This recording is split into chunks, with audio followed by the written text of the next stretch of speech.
Le président français Emmanuel Macron est arrivé en Ouzbékistan. Ce voyage conclut la tournée du dirigeant français dans les pays d'Asie centrale. Auparavant, il s'était rendu au Kazakhstan. L'intérêt inattendu de la France pour cette région est en fait assez prévisible. Ayant perdu son influence au Niger et dans d'autres anciennes colonies africaines et ne recevant plus d'énergie d'autres pays, dont la Russie, les Français sont à la recherche d'une alternative. Le Kazakhstan et l'Ouzbékistan sont en effet riches en uranium, mais à quelle vitesse Macron parviendra-t-il à conclure un accord favorable avec eux et comment les relations avec l'Azerbaïdjan peuvent-elles influer sur cette situation? Rassim Moussabekov, politologue et député, s'entretient avec Baku TV. La France s'intéresse de plus en plus à l'Asie centrale. Non seulement la France, mais aussi l'Allemagne. Les représentants de ces pays ont récemment intensifié leur visite en Asie centrale.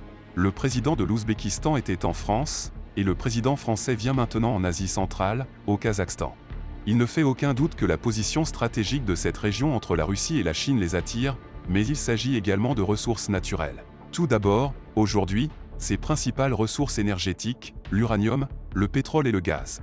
Étant donné que les relations de l'Union européenne, de la France et de l'Allemagne avec la Russie sont pratiquement coupées, l'importance de l'Asie centrale en tant que source d'uranium, de pétrole et de gaz pour ces pays s'est accrue.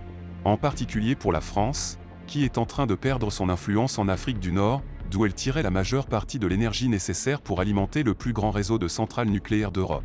S'ils manifestent un quelconque intérêt, ils doivent comprendre que la seule voie d'accès à l'Asie centrale pour les puissances occidentales, pour l'Union européenne, et aujourd'hui la Turquie. Puis par la Géorgie, l'Azerbaïdjan et la mer Caspienne. Il n'est guère utile, dans ces conditions, de se comporter avec arrogance vis-à-vis de l'Azerbaïdjan, d'essayer de lui dicter quoi que ce soit, et encore moins d'aggraver ses relations avec la Turquie. Alors, les géostratèges français feraient bien d'analyser la situation et d'apporter certaines vérités au président Macron.